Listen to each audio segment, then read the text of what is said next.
All right, so I've got my blank slate bracelet. I believe that's the actual brand name, blank slate, and these are pretty nice. All of the things that they sell are pretty good quality. You know, you could go like that, but if you're going to pour resin in this and stuff, you may get a little bit of tilting and so on and so forth. So what I'm going to do is I have this little plastic piece that just came on some beading wire. I'm going to put that down. I'm going to put a little blob of clay down. And I'm just going to go like that. Stick it in there, give it a nice little home. And I'm just going to basically eyeball it and make sure that it looks pretty straight. I could use a level, which is what I should do, but you guys know me. All right, so I'm going to show you some inclusions today. And one thing that I always had problems with when I first started out with resin is that you think the inclusions are going to do one thing, and then you pour your resin in and they all kind of like spread out and go somewhere else. What I'd like to do today is do things in controlled layers so that we know, hopefully, what's going to happen. And I'd like to start out by, I'm going to put a little bit of paint on the base so that we get some light refraction coming up. This base is pretty dark and I don't want to lose details on there. So I just have this metallic acrylic. And this is just a cheap little bottle. This stuff has come in handy. I've used it on a lot of projects. And you really don't need much, which is why I've had it for so long, I guess. I'm just going to start with a drop. And my paintbrush here kind of sucks, but I'm just going to spread it out.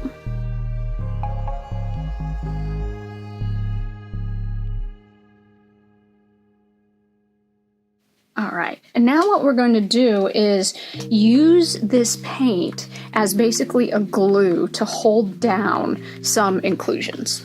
So here, this is Mica Flakes by Art Ingredients, and this jar has lasted me years and years.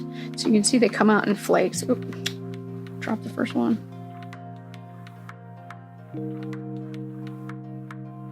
And of course, you know, when you're doing this, it's all about, you know, you do you. You make it how you want to make it look. You can use these skills and do things any way you want. Okay, so this stuff is Cosmic Shimmer Gilding Flakes. This has also lasted me forever. I've done many projects with this stuff. I can't imagine I'll ever run out. So gilding flakes, if you've never used them before, are a strange beast. They sort of live off of static.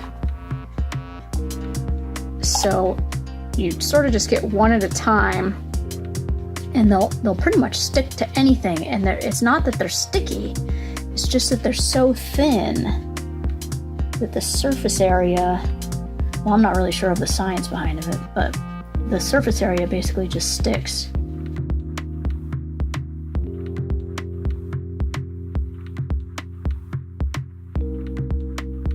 All right, let's see what else we have that's sort of shimmery.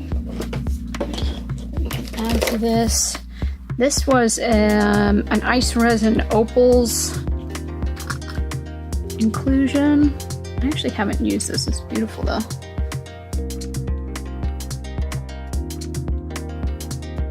What's this one? Here's another mica. It's an ice resin mica. These ones are a little bit different. You can see the ice resin ones almost have more of a silver sheen to them. And they also seem to be maybe thinner chunks.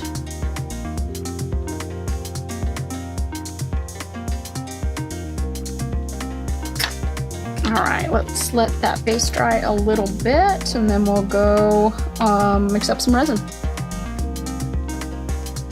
Alright, so I've got my gloves on. I have my 2-part resin. I'm using Envirotex Light Pour On. There's a number of brands out there. They're all pretty much the same. And I'm mixing up such a small amount that I'm actually just going to use my little mixing cups to mix and pour from. I want to pour the smallest amount possible because we're using just one little layer. So we're just going to go to the 2.5 line. And in case you don't know, resin does work better in warmer temperatures.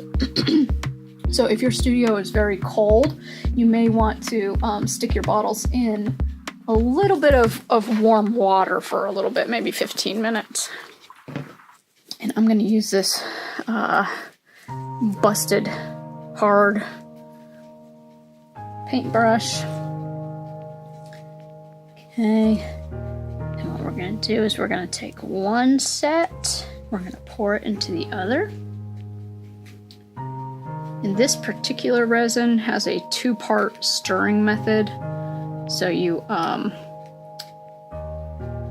pour it in here once, stir it for 2 minutes, and then pour it into another one and stir it for another 2 minutes. I'm not exactly sure why that's needed, but that's what the directions say, so I just follow them.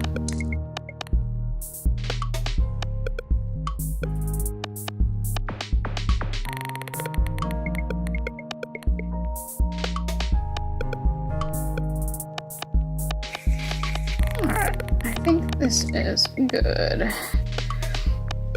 It's got a little bit of shimmer in it from what was on my paintbrush, which is fine.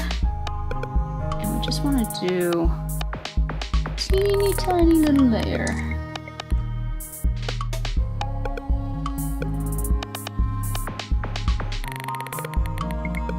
Just pushing it a little bit to get it in the corners. So you just don't want to do too big of a layer, because this bezel is pretty shallow.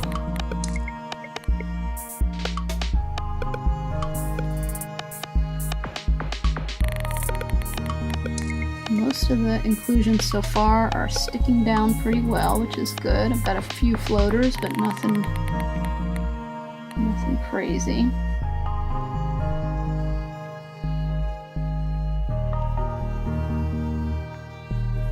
Now, as many of you I'm sure have heard, you can use a heat gun to get rid of bubbles very quickly.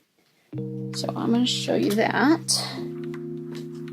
Alright, and hopefully you guys can see, I'm going to try to zoom into this a little bit, but hopefully you can see when I start the heat gun how the bubbles just rise to the surface really quick and kind of go away.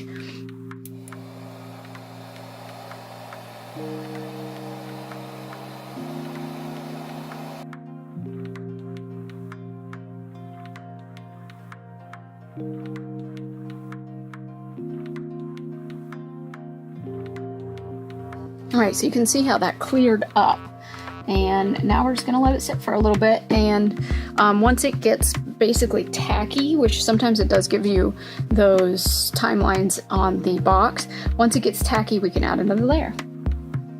Alright, so we've got our first layer pretty tacky here, so let's go ahead and add some inclusions onto the tacky layer, and then we'll put another layer of liquid on it.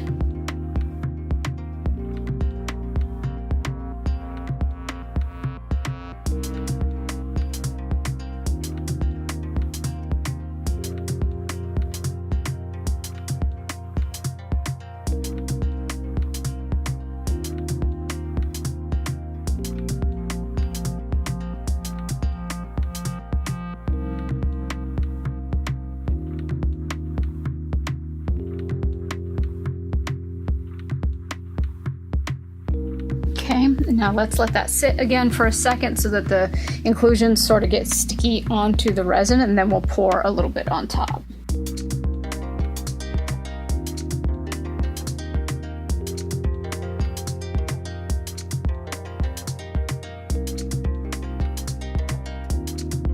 Heat gun. Let's close up our glitter first.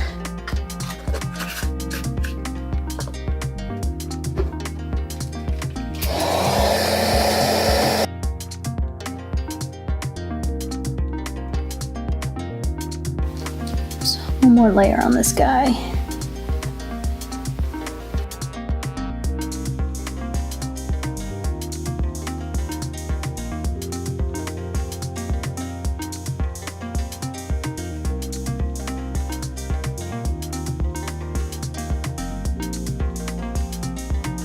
Alright, I think that's got about the perfect dome on it.